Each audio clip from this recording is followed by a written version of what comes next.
Boa noite, meu irmão, minha irmã, meu amigo, minha amiga. Você que nos acompanha na página Pregações Espíritas e você que está inscrito no canal Pregações Espíritas no YouTube. Sejam todos muito bem-vindos a mais uma pregação de sábado às 20 horas. Hoje, dia 19 de outubro de 2024. Como leitura preparatória para a nossa prece, nós vamos ler do Evangelho de Mateus, capítulo 5, versículos 43 a 48. Ouvistes que foi dito: amarás o teu próximo e odiarás o teu inimigo. Eu, porém, vos digo: amai vossos inimigos e orai pelos que vos perseguem, para que vos torneis filhos do vosso Pai que está nos céus, já que seu sol desponta sobre maus e bons, e cai chuva sobre justos e injustos. Pois se amais os que vos amam, que recompensa tendes? Não fazem o mesmo os publicanos? E se saudais somente os vossos irmãos, que fazeis de extraordinário? Não fazem também os gentios o mesmo? Portanto, sede vós perfeitos, como é perfeito vosso Pai Celestial. Vamos fazer a nossa oração. Senhor Jesus, nosso Mestre, Deus, nosso Pai, amigos e benfeitores espirituais, espíritos familiares e simpáticos, nossos anjos guardiães. A todos vós pedimos a bênção, a intercessão, a inspiração, neste momento em que nos reunimos em Teu nome, Senhor Jesus, para estudarmos as Tuas lições contidas no Teu Evangelho e hoje refletindo sobre a lição do amor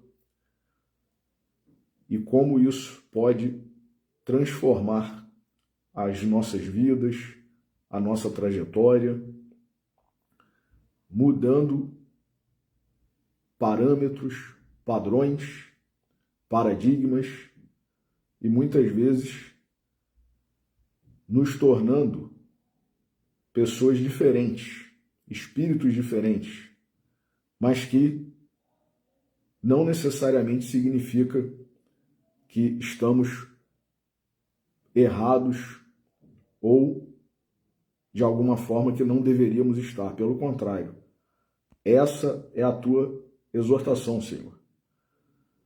E Paulo nos alertou para que nós não nos conformássemos com este mundo, nós não tomássemos a forma deste mundo. Então, seguir os teus conselhos, Senhor Jesus, é exatamente isso. E por isso, por mais esta bênção, por mais esta oportunidade, antecipadamente gratos, pedimos permissão para iniciar a pregação de hoje. Que assim seja.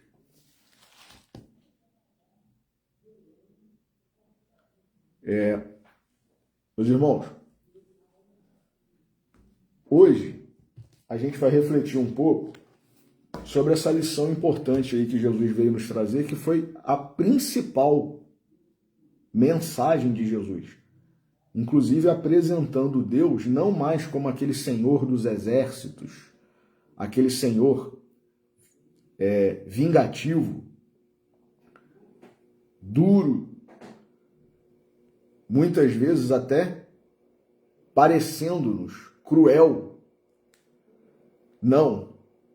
Jesus veio nos apresentar Deus como Pai, Pai amoroso, Pai compassivo, misericordioso, justo, sim, porém, com todo esse cuidado, esse zelo, esse amor.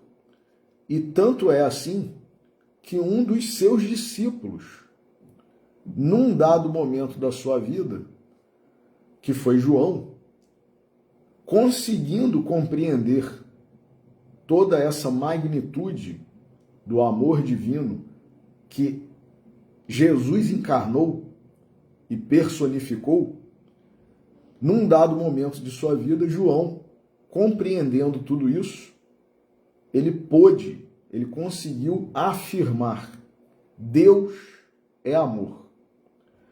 Então, nós vamos seguir aqui, mais uma vez, esse livro maravilhoso de Vinícius, que é o Nas Pegadas do Mestre, dentre tantos outros que ele tem e que são da mesma forma livros maravilhosos, imperdíveis. Ele tem um capítulo aqui, Vinícius, nesse livro, intitulado A Soberania do Amor.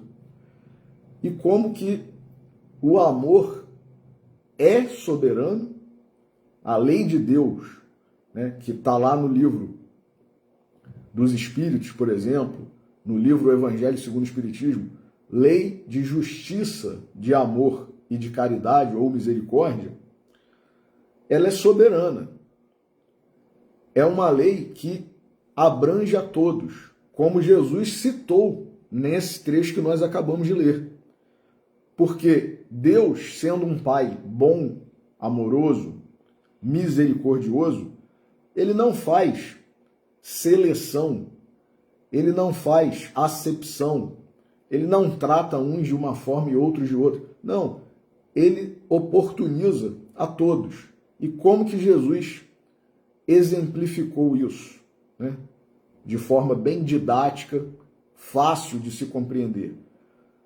Independentemente de nós sermos bons ou maus, justos ou injustos, o sol, por exemplo, todos os dias em que ele nasce, né, em que ele não está encoberto pelas nuvens, ele não importa se eu sou bom ou mal, se eu sou justo ou injusto, se eu sou cruel ou se eu sou misericordioso, nada disso.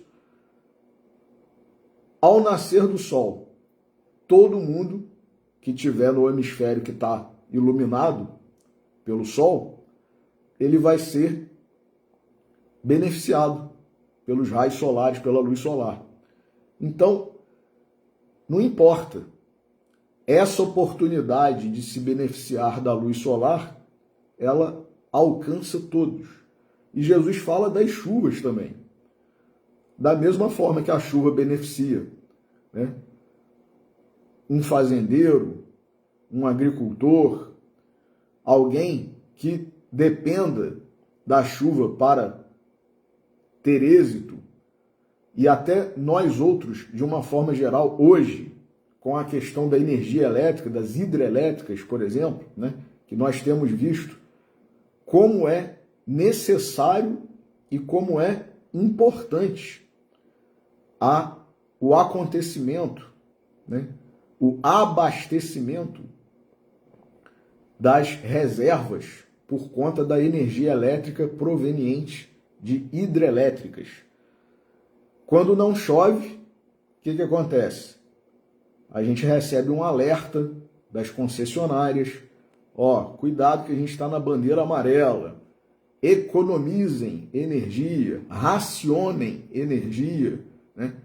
E se a gente não tiver cuidado, ou se a gente não se importar com o outro, a gente é, digamos, considerado bandeira vermelha. E aí vem sobretaxas, e aí quando dói no bolso, nós, seres humanos imperfeitos, atrasados, inferiores, que estamos num planeta de provas e expiações, nós aí, peraí, agora eu vou pagar mais caro a minha conta de energia, então eu vou, né, puxar o freio de mão, eu vou economizar. Geralmente só assim que a gente toma alguma atitude, né, quando dói no bolso.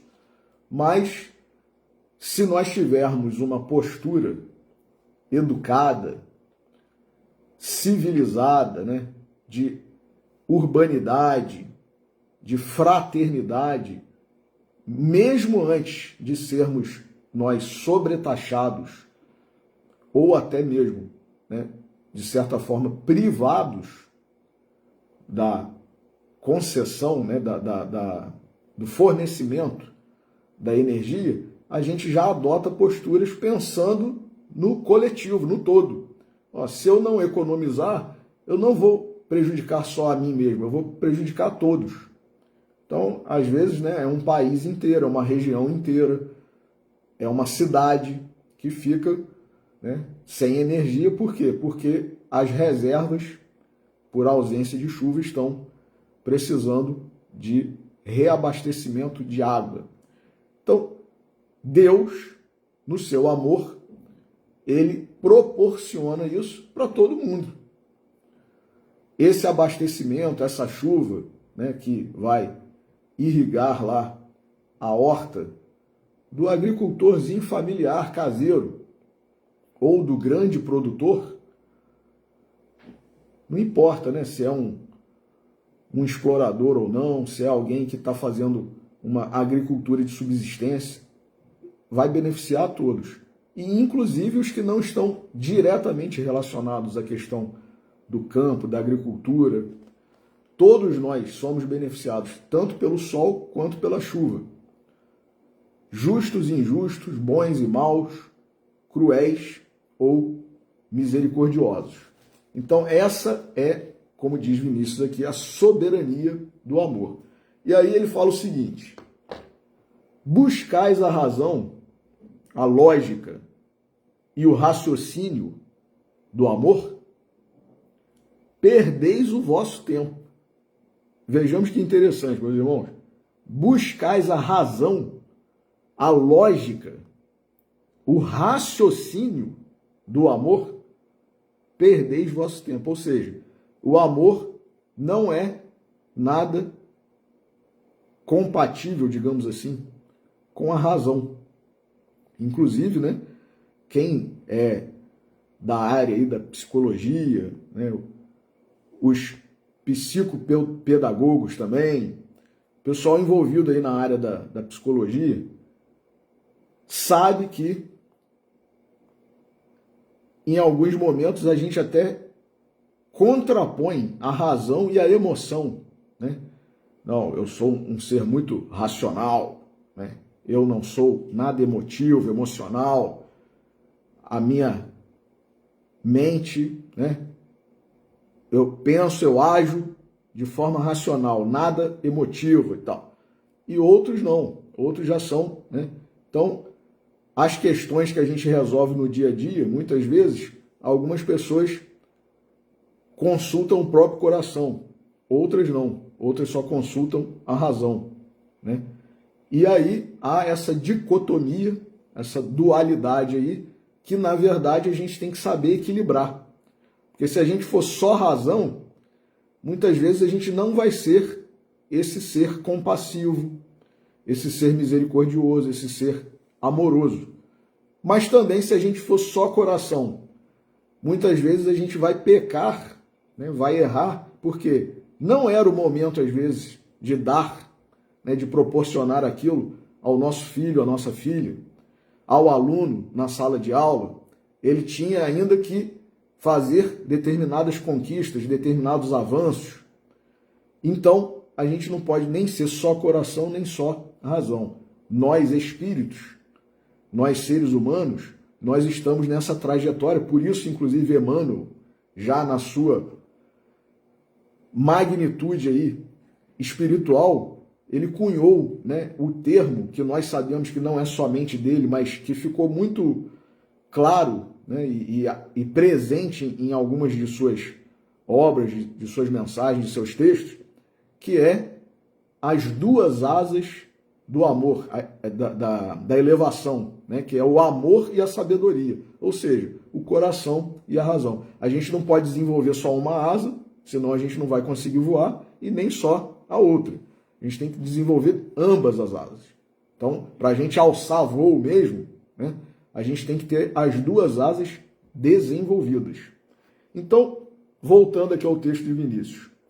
Buscais a razão, a lógica, o raciocínio do amor. Sua ação se opera à revelia da nossa razão. A revelia, quer dizer, sem a participação da razão. Interessante, né? O amor é soberano, diz Vinícius. Sempre que esse sentimento... Bom, voltamos aqui, né? Houve uma pequena interrupção, mas vamos lá. Diz Vinícius, o amor é soberano. Sempre que esse sentimento se manifesta sob o império da razão, olha aí, quando a gente passa o amor pelo crivo da razão, é aquele sujeito que está tentando se tornar mais sensível, mais amoroso, mas ainda é muito racional. E aí ele tem aquele impulso de amorosidade, né, de compaixão, mas passa pela razão. E aí, olha o que Vinícius nos fala.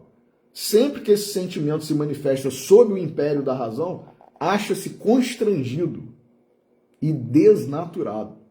Interessante, né? A razão, na verdade, constrange, limita e até desnatura. Quer dizer, o amor, ele é algo expansivo. E a gente, quando é muito racional ou passa pelo crivo da razão, esse sentimento, esse ímpeto, esse impulso, a gente, na verdade, está, no mínimo, limitando, cerceando, constrangendo, desnaturando. Continua Vinícius, o amor puro não se reduz às restrições, olha aí, o amor puro não se reduz às restrições da lógica, tampouco às do raciocínio, é incoercível, sobrepuja a todos os demais atributos do espírito. Vejamos, meus irmãos, o amor se sobrepuja a todos os demais atributos do espírito. Então, quer dizer, é realmente o ponto culminante. Quando nós conseguirmos chegar num grau, né, mais elevado de amor, a gente vai estar mais próximo da comunhão com Jesus, com Deus. E continua Vinícius, o amor humano não é ainda a expressão do verdadeiro amor. O amor humano não é ainda a expressão do verdadeiro amor. Justamente porque age através da razão. Porque obedece a motivos determinados. O amor divino paira acima da razão. Desconhece motivos. Desconhece raciocínios de qualquer espécie. Geralmente a gente apresenta motivos mesmo. Ah, você ama seu pai, você ama sua mãe, você ama sua esposa, você ama seu marido, você ama seu filho, sua filha, seu avô, sua avó, enfim, seu amigo, sua amiga. Sim. Por quê? E a gente tem sempre um porquê. Mas o amor puro, o amor verdadeiro, o amor divino não tem porquê. É o amor e acabou. Ele se completa, ele não precisa de justificativa. Ele se completa, ele é soberano. O amor divino paira acima da razão, desconhece motivos, desconhece raciocínios de qualquer espécie. Jesus ensinou e exemplificou o amor divino. Eis o padrão de amor que ele nos apresenta. Tendes ouvido o que dizem os homens, amarás o teu próximo e aborrecerás o teu inimigo. Eu, porém, vos digo, amai os vossos inimigos, orai pelos que vos maldizem e perseguem, para que vos torneis filhos do vosso Pai que está nos céus, porque ele faz nascer o seu sol sobre bons e maus, e vir chuvas sobre justos e iníquos. Pois, se saudardes e amardes somente os vossos irmãos, que fazeis de especial? Não fazem os gentios também o mesmo? Então, quer dizer, Jesus, nessa afirmativa dele, contrariando o que estava já há alguns séculos como padrão de atitude, de comportamento lá do povo hebreu, do povo judeu. Ó, se você é meu próximo, né, meu amigo, minha família e tal, eu vou te ajudar, eu vou te amar, eu vou te proteger, eu vou fazer o bem para você. Mas se você é meu inimigo, meu antagonista, meu adversário, meu diferente, não. Eu vou te aborrecer de alguma forma, que é a palavra, né, que o verbo aqui que Vinícius usa nessa tradução. Em algumas traduções da Bíblia está odiarás o teu inimigo, em outras, aborrecerás, né? Então, Jesus vem e quebra esse paradigma E não tem lógica nenhuma. Ué, mas peraí, o sujeito está me maldizendo, mal fazendo, né? Tá me prejudicando, tá fazendo mal. E eu vou fazer o bem a ele, eu vou amá-lo. É isso mesmo? É isso mesmo. Jesus amou até aqueles que foram os responsáveis pela sua crucificação. Pediu ao Pai, do alto da cruz, Pai, perdoa-lhes. Eles não sabem o que fazem. Ora, isso não é uma demonstração de amor? Você sendo morto por alguém, né? Por um grupo de pessoas, por autoridades, você sendo acusado de crimes que você não praticou, por exemplo, e querendo o bem da pessoa que está te acusando, você foi preso injustamente e você abençoa aquele juiz, aquele magistrado, aquele promotor que te acusou. Para nós, isso é quase impossível, mas não é impossível, porque Jesus não nos exortaria a fazer algo que fosse impossível. É difícil, muito difícil, só que é possível. Então, está aqui uma análise, né, de Vinícius sobre esse assunto. E aí Jesus, né, termina essa passagem dizendo assim: sede logo perfeitos vós, como vosso Pai Celestial é perfeito. E aí, Vinícius pergunta aqui, qual a razão humana que nos aconselha a amar o inimigo? Orar pelos que nos maldizem e perseguem. Onde a lógica deste preceito?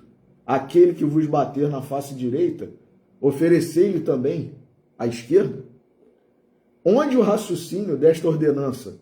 A quem tirar a tua capa, dá-lhe também a túnica. Quer dizer, é alguém que eventualmente está explorando a gente e a gente não só não denuncia. Vamos trazer, por exemplo, para a situação hoje que nos surpreende, né, de regime de escravidão algumas vezes, que alguns trabalhadores, alguns empregados estão a vivenciar em pleno ano de 2024 na relação de trabalho lá com seus patrões. Vamos supor que essa pessoa, esse empregado, esse trabalhador que está submetido a uma condição análoga à de escravo, não somente não denunciasse o seu patrão, como fizesse tudo para proporcionar o bem, o crescimento da empresa. Meus irmãos, é algo assim, quase surreal, né? Na nossa lógica humana, na nossa razão humana. Mas é mais ou menos isso que Jesus está a nos exortar. Então, quando que a gente vai chegar nesse nível de ser maltratado, de ser caluniado muitas vezes, né? Processado, preso, morto, e querer o bem daquela pessoa, daquelas pessoas, daquele grupo? Isso é muito difícil, né? Então, pergunta Vinícius aqui, né? Qual a razão humana que nos aconselha a amar o inimigo, orar pelos que nos maldizem e perseguem? Onde a lógica deste preceito? Tais mandamentos não se curvam à nossa lógica, nem à nossa razão, porque são mandamentos do amor. E o amor sobrepuja todo o entendimento. Aí é que está. A nossa razão, a nossa lógica, o nosso entendimento não é a razão, a lógica e o entendimento de Deus. Não é a razão, a lógica e o entendimento de Jesus. Porque Jesus nos quer bem e nos quer o bem. E nós, muitas vezes, a gente usa muito hoje, né? É uma palavra que está muito na moda, atribuída a relacionamentos. Relacionamentos afetivos, namoro, casamento e até mesmo amizades. É a tal da palavra reciprocidade. Ah, mas eu tenho que ter reciprocidade. Então, eu estou namorando uma moça e se eu não sentir reciprocidade, o que vai acontecer? Eu vou terminar o namoro. É o casal lá, já casado e tal, que num dado momento da sua vida de casados, olha só, acabou a reciprocidade. Só eu que faço, só eu que renuncio, só eu que isso, só eu que aquilo. Então, eu vou ser obrigado, né? Eu vou ser obrigada, diz a mulher, diz o homem, a me separar, a me divorciar, porque não tem reciprocidade. Na amizade, muitas vezes, puxa vida, só eu que ligo, só eu que telefono, só eu que vou lá na casa dele, só eu que chamo para vir aqui na minha casa e tal. Então, quer dizer, a gente faz sempre querendo, né, uma troca, uma reciprocidade, né, mais ou menos, que a outra pessoa faça o que a gente está fazendo. O amor divino, o amor de Jesus, não espera nada disso. E não é somente de Deus, né, nosso Pai, nosso Criador, e de Jesus, o seu representante para nós outros. A espiritualidade, meus irmãos. Nós vemos diversos espíritos, os santos da igreja, né, os pastores, missionários aí da igreja protestante, os santos da igreja católica, a renúncia, o grau de renúncia, e isso é um característico, digamos assim, né, direto da elevação espiritual de um determinado espírito. Porque quanto mais renúncia ele tiver, quanto menos reciprocidade ele quiser ou esperar em relação aos outros para as coisas que ele faz, mais elevado, mais evoluído ele é. Então, diz aqui Vinícius, tais mandamentos não se curvam à nossa lógica, nem à nossa razão, porque são mandamentos do amor, e o amor sobrepuja a todo entendimento. Não por acaso, Camões, né, no seu famoso poema, né, ou soneto, vejamos aqui, que ficou, inclusive, musicado por Renato Russo, ele disse, né, é soneto, sim.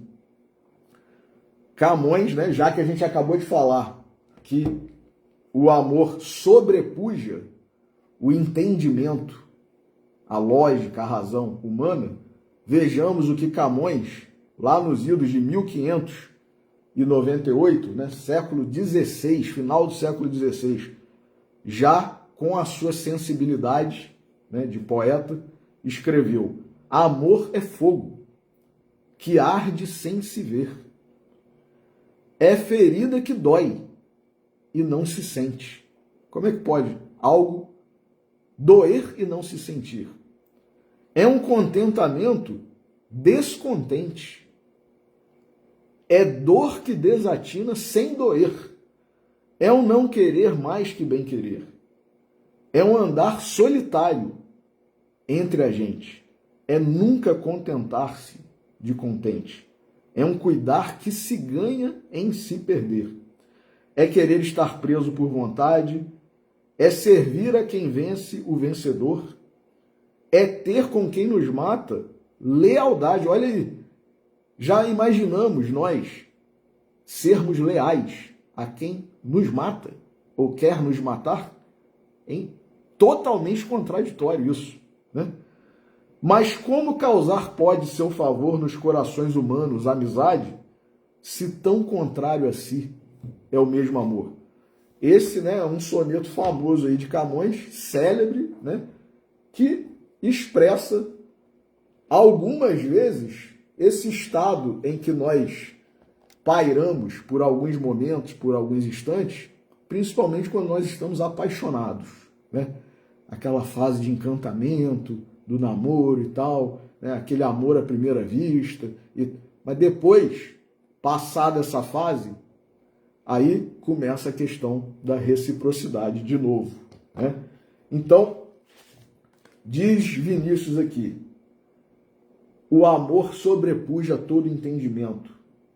a fé do crucificado importa mais numa questão de sentimento do que de entendimento. Olha aí, a fé de Jesus, a confiança de Jesus em Deus, importa mais numa questão de sentimento do que de entendimento.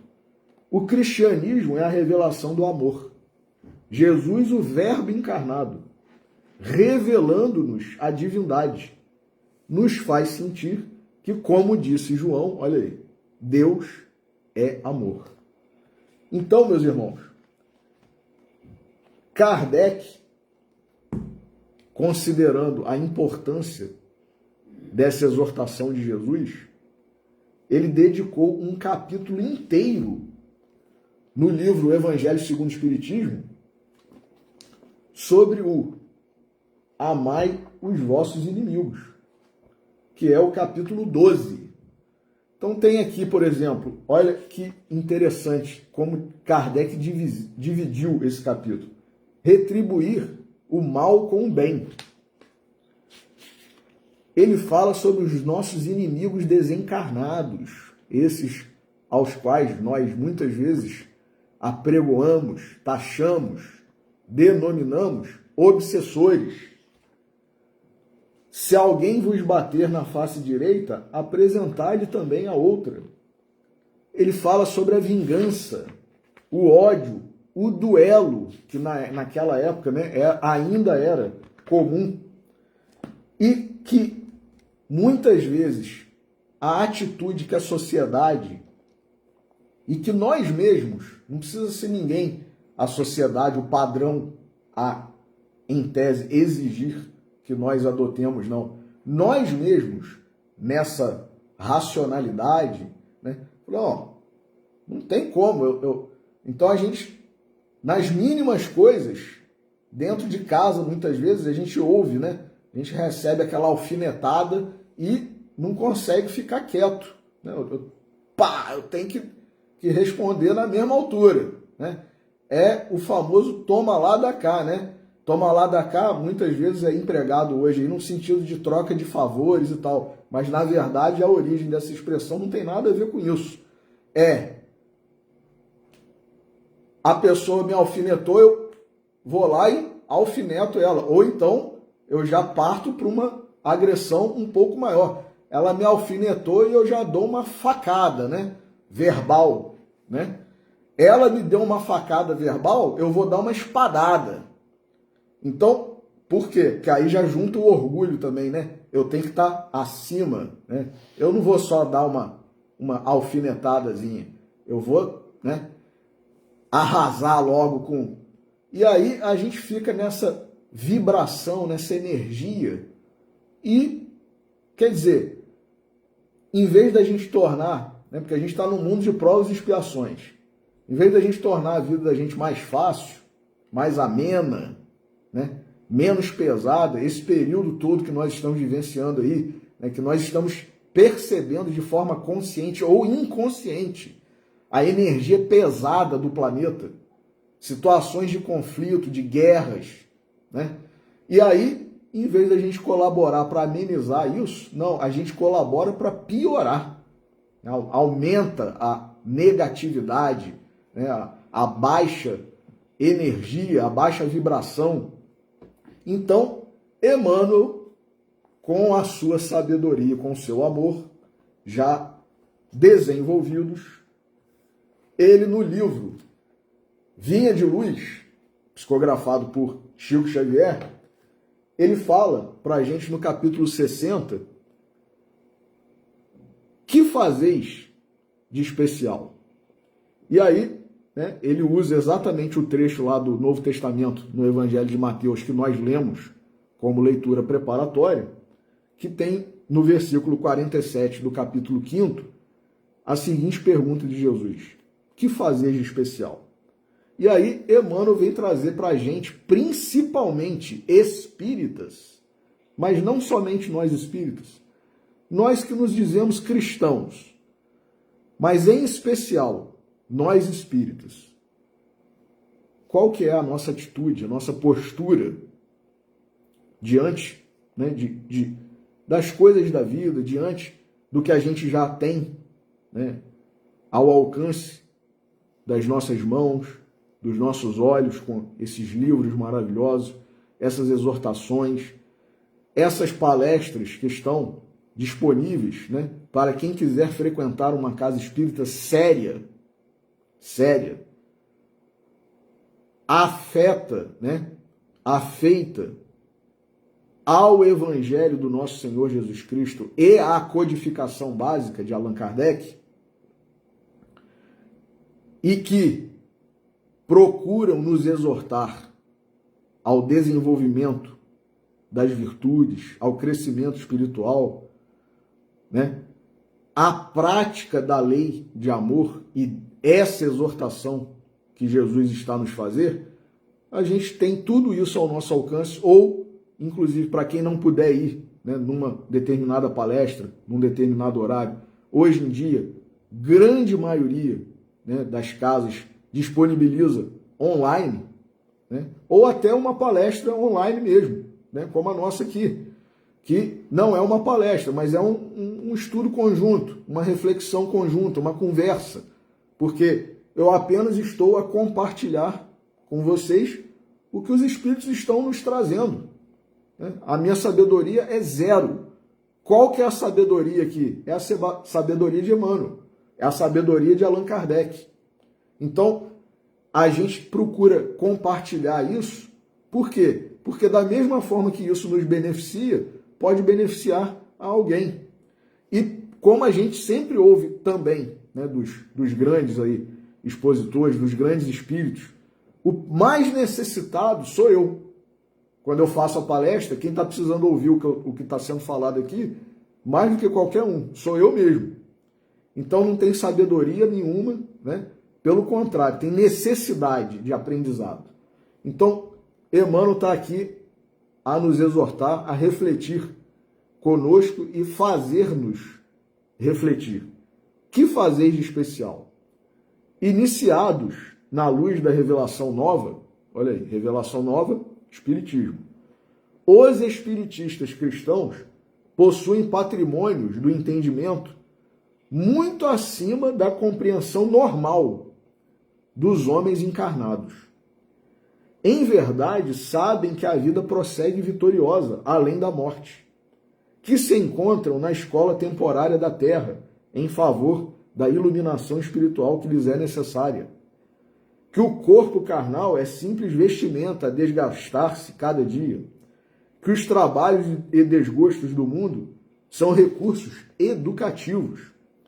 Que a dor é o estímulo às mais altas realizações. Que a nossa colheita futura se verificará de acordo com a sementeira de agora. Que a luz do Senhor clarear-nos-á os caminhos, sempre que estivermos a serviço do bem. Que toda oportunidade de trabalho no presente é uma bênção dos poderes divinos. Que ninguém se acha na crosta do planeta em excursão de prazeres fáceis, mas sim em missão de aperfeiçoamento. Que a justiça não é uma ilusão e que a verdade surpreenderá toda a gente. Que a existência na esfera física é abençoada oficina de trabalho, resgate e redenção, e que os atos, palavras, olha aí, atos, palavras e pensamentos da criatura produzirão sempre os frutos que lhes dizem respeito no campo infinito da vida. Efetivamente, sabemos tudo isso, diz Emmanuel.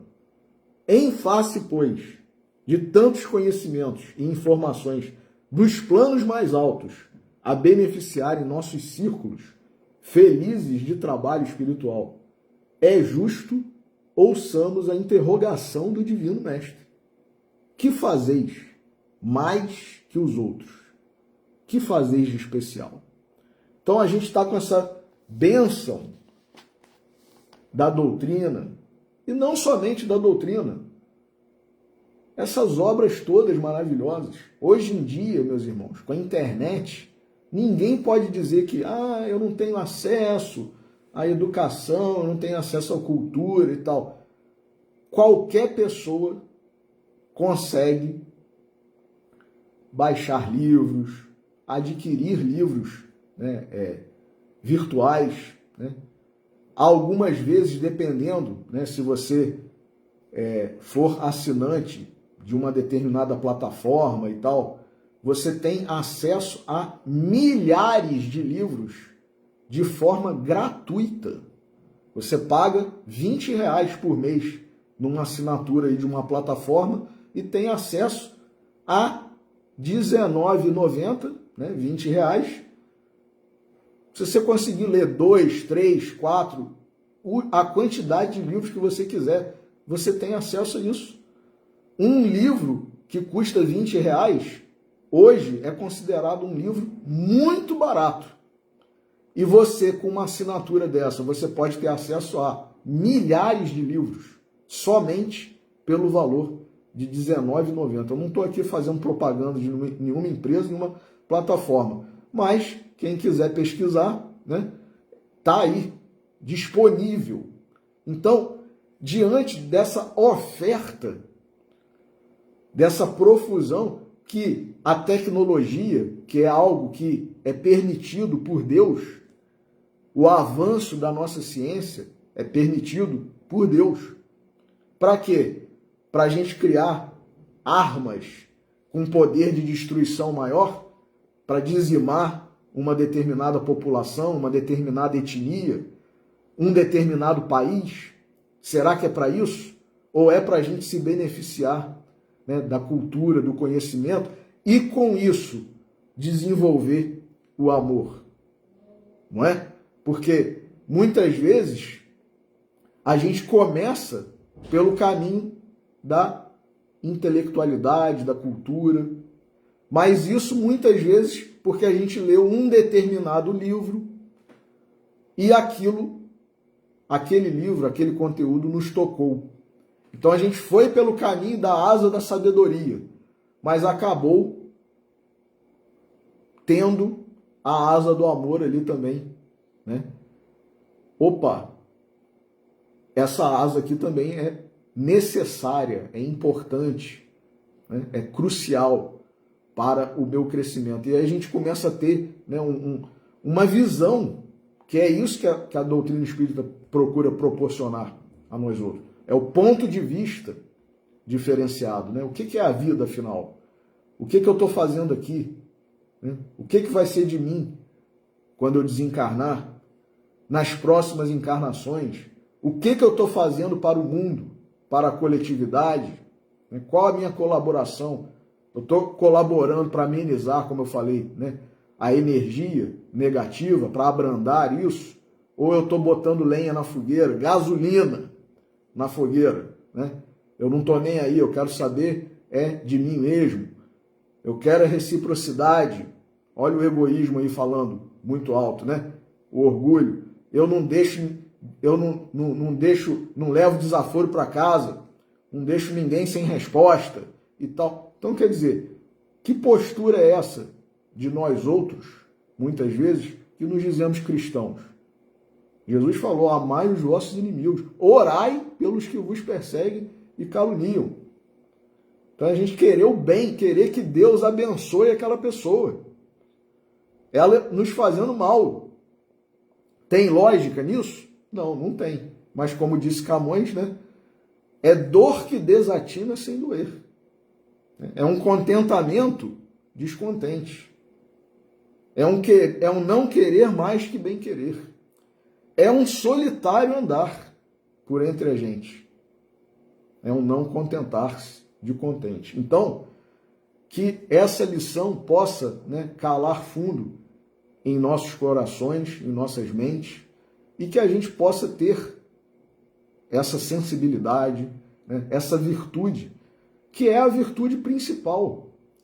Porque se a gente não passar as nossas atitudes, os nossos pensamentos, as nossas palavras, pelo filtro do amor do coração, então a gente às vezes vê aí, né, agora eu vou falar meio de forma holística aí, para quem é da área, né, da saúde e tal.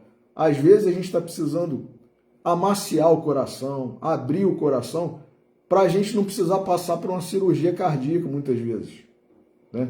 Por quê? Porque a gente é coração duro, né? Fechado, não gosta de lidar com as pessoas. Não vou ser... Vão achar o quê? Eu que sou homem, né? Homem não tem esse negócio de sensibilidade, não. E tal. Não, meus irmãos. Vamos, o exemplo maior que nós temos é Jesus, né? Ele é o exemplo maior.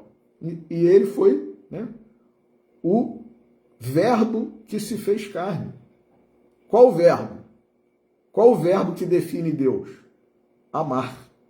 Né? Jesus é o verbo que se fez carne. Então Jesus é amor, Deus é amor. Então a gente tem que saber, né, direcionar a nossa vida, a nossa conduta para a questão do amor. Senão, a gente vai ficar aí nessa, digamos, corrida dos ratos, né? Encarna, desencarna e não avança quase nada ou avança pouquíssimo. E a gente podendo dar uma guinada, como alguns já fizeram, né? Os santos aí, os apóstolos, né? Que são as chamadas conversões verdadeiras. Então, que a gente possa refletir sobre isso. Agradeço a você que nos acompanha, que nos ajuda, né, que nos estimula aí a continuar, e que Deus nos abençoe a todos, que nós tenhamos um final de sábado, um domingo, uma semana de muita luta interior, para que nós possamos nos tornar mais amorosos, mais compassivos, mais misericordiosos, mais sensíveis e menos duros, inflexíveis, racionais, né? Que Jesus nos abençoe e permita que a gente encerre a nossa pregação de hoje. Muito obrigado mais uma vez a você e que Deus nos abençoe a todos. Uma boa noite.